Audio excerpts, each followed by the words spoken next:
आज रत्नागिरीमध्ये छत्रपती शिवाजी महाराजोत्सव अभियानाच्या माध्यमातून जवळपास 2300 परिवारांना राज्य सरकारच्या वेगवेगळ्या खात्यामार्फत विविध योजनांचा लाभ देण्याचा एक शिबिर आम्ही आयोजित केलं होतं। या शिबिराच्या माध्यमातून रत्नागिरी जिल्ह्याचे महत्त्वाचे जे प्रश्न आहेत तेही सोडवण्याचा आम्ही प्रयत्न करतो आहे। या ठिकाणी महत्त्वाचे जे आता आपण दाखवलेलं आहे ॲडिशनल कलेक्टर कार्यालय होतो आहे, एक रायपाटण किंवा दुसऱ्या ठिकाणी जे काही जिल्हाधिकारी कळवेल त्या ठिकाणी ॲडिशनल तहसीलदार कार्यालय आम्ही या ठिकाणी देतो आहे। आता या ठिकाणी आमचे प्रसाद लाडशेखर निकमनी मागणी केली की चिपळूण खेड भागामध्ये सुद्धा काहीतरी प्रशासकीय सुसूत्रीकरण करावे लागेल, त्या ठिकाणी आम्ही करणार आहोत। या जिल्ह्याच्या संपूर्ण शेतकरी शेतमजूर काही घरं आहेत त्या सर्वांची घरे एकदा या जिल्ह्याची जमाबंदी करण्याचा विचार आम्ही करतोय। इंग्रजांच्या काळात या जिल्ह्याची मोजणी झाली, नंतर काही घराची मोजणी किंवा शेतजमिनीची पोटहिशाची मोजणी झाली नाही। त्यामुळे या जिल्ह्याला स्वामित्व योजनेच्या माध्यमातून संपूर्ण घराचं मोजमाप, सरकारी मोजमाप आणि नक्षा योजनेच्या माध्यमातून शहराचं मोजमाप, या रत्नागिरी शहराला सुद्धा प्रत्येक घरांना मोजमाप करण्याचा विचार आम्ही केलेला आहे। 2 वर्षामध्ये आमचं रत्नागिरी जिल्ह्याचं खरं पुरं त्या ठिकाणी जी मालकीत्व आहे ते लोकांना मिळणार। सोबतच या जिल्ह्याचे शेत रस्ते संपूर्ण मोजणी करणे, सीमांकन करणे, त्या रस्त्याचं मुख्यमंत्री बळीराजा पांढर रस्ते योजनेमध्ये मजबूतीकरण करणे, या सर्व बाबी आम्ही करतो आहे। त्यामुळे रत्नागिरी जिल्ह्याचे एकंदरीत महसूल खात्याचे प्रश्न ते सोडवण्याकरता मी या ठिकाणी जिल्हाधिकारी कार्यालयामध्ये 2.5 तास संपूर्ण या जिल्ह्याची संपूर्ण उलटी भूमिका काय असेल ती आम्ही पूर्ण करतो आहे। खरं तर माननीय मुख्यमंत्री देवेंद्र फडणवीसचं सरकार, आमचं सरकार हे खऱ्या अर्थाने पुन्हा एकदा विधानसभेच्या निवडणुकीत महायुतीने जे जाहीरनामे दिले होते ते जाहीरनामे आता आम्ही पूर्ण करण्याचा संकल्प केलेला आहे।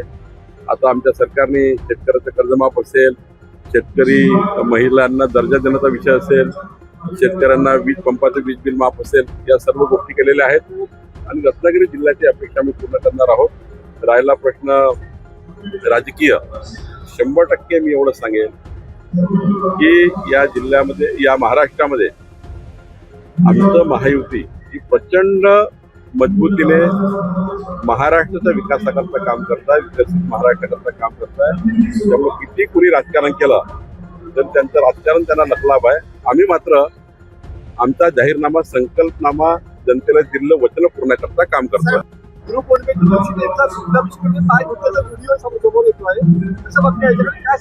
काँग्रेसच्या नेत्याचे संस्कार संस्कृती अशीच आहे, जे अशा पद्धतीचे वर्तन या राज्यामध्ये करतात।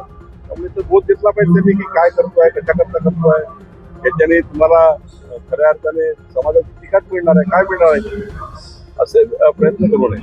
तर संजय राऊतांनी ट्विट केलेलं आहे, त्याचं म्हटलेलं आहे की अमित शहाच्या दौऱ्यामध्ये बाळासाहेब ठाकरे आणि आनंद दिघे या दोघांचे फोटो होर्डिंगवरून गायब होते, खरा चेहरा दिसला असं त्यांनी काल ट्विट केलेलं आहे। असं आहे की हिंदू हृदय सम्राट बाळासाहेब ठाकरेजी आणि आनंद दिघेजी यांचे फोटो आमच्या सर्वांच्या हृदयाच्या रक्ताच्या वाहिनीमध्ये आहे। त्यामुळं तिथं फोटो लावला नाही, तिथं फोटो लावला नाही, यापेक्षा त्यांनी समजलं पाहिजे, संजय राऊत आणि टीमनी त्यांनी तर विचारच सोडून दिले। हिंदू हृदय सम्राट बाळासाहेब ठाकरेंचे विचार कोणी सोडले?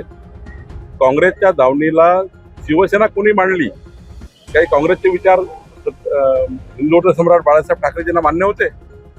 त्यांनी असं म्हटलं होतं, तर ज्या दिवशी मला काँग्रेसच्या दावणीला जावं लागेल त्या दिवशी मी पक्ष विसर्जित करून टाकू, हे भूमिका घेतली होती। तुम्ही काय केलाय? तुम्ही तर विचाराशी या ठिकाणी कॉम्प्रोमाइज केली। तुम्ही त्या ठिकाणी काँग्रेसच्या विचार स्वीकारले, मताच्या लांगून चालना करता तुमच्या रॅलीमध्ये पाकिस्तानचे झेंडे फडकतात। तुम्ही काय सांगता लोकांना? कुणाला संस्कार शिकवता? आणि त्यामुळं हे बोलणं सोपं आहे, वागणं कठीण आहे।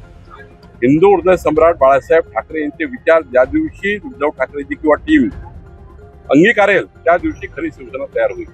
त्यांनी विचार सोडले, हाच त्यांचा प्रॉब्लेम। असं म्हटलेलं आहे मोदींना घरी देवेंद्र फडणवीसांची आहे म्हणून कदाचित देवेंद्र फडणवीसांना दिल्लीमध्ये आमंत्रित केलेलं आहे आणि अमित शहा आणि मोदी यांच्यामध्ये संघर्ष सुरू झालेला आहे. याच्याकडे तिसरा डोळा कुठला आहे मला माहिती त्यांना कोणी तिसरा डोळा दिला असं तर माहित नाही. काही होणार नाही आहे. देवेंद्रजी या राज्याचे मजबूत मुख्यमंत्री आहे.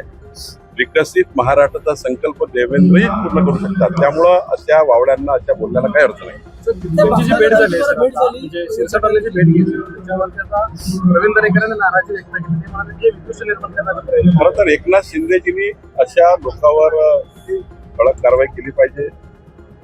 शेवटी त्यांच्या पक्षाचा प्रश्न आहे. त्यांनी त्यांच्या नेत्यांनी कसं वागलं पाहिजे एकनाथ शिंदे ठरवलं. एकनाथ शिंदेजी यांनी काल मला वाटतं काहीतरी त्यावर चर्चा केली आहे. मला वाटतं की महायुतीमध्ये काम करताना अशा प्रकारचे वर्तन काही योग्य नाही आहे. मी कोणाला सल्ला देणार नाही. मला असं वाटतं की एकनाथ शिंदेची याची दखल घेतली. सर महसूल सेवा संदर्भातला एक प्रश्न आहे. हा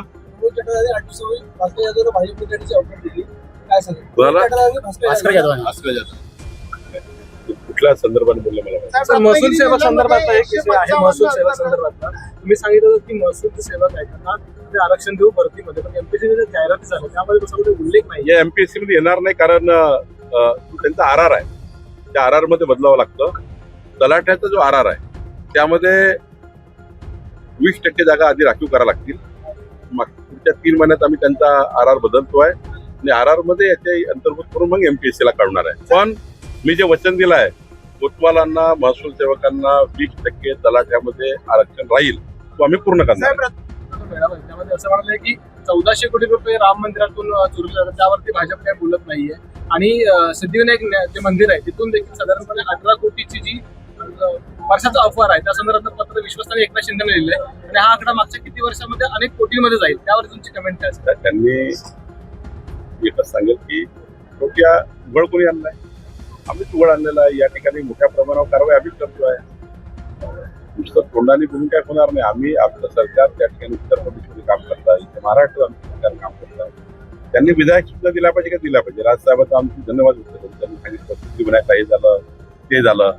त्यांच्या सूचनाचा नक्की आम्ही विचार सरकार करेल. पण सरकारने काय केलं आहे. सरकारने त्या ठिकाणी बदमाशी केली आहे. सरकारनेच त्या ठिकाणी सिद्धिविनायकाचे पैसे काढलेले आहेत. मागच्या काळामध्ये उद्धवजी मुख्यमंत्री असताना त्यांच्या पक्षाचा जेव्हा सिद्धिविनायकला अध्यक्ष होता तेव्हा जेव्हा भ्रष्टाचार झाला उद्धवजींनी केला का. सिद्धिविनायक मंदिरामध्ये उद्धव ठाकरेचे अध्यक्ष असताना तिथे भ्रष्टाचार झाला, तिथे पैसे गाढ झाले. आम्ही हे म्हणायचं का उद्धवजींनी केले. सरकारलाच त्या ठिकाणी इन्व्हॉल्व्ह करणे योग्य नाही. हा ते चौकशी झाली पाहिजे का, दोषीला कारवाई केली पाहिजे का, त्याला जेलमध्ये टाकलं पाहिजे का, सारं केलं पाहिजे. अयोध्येचं मंदिर असो की सिद्धिविनायक असो ते आम्ही करू.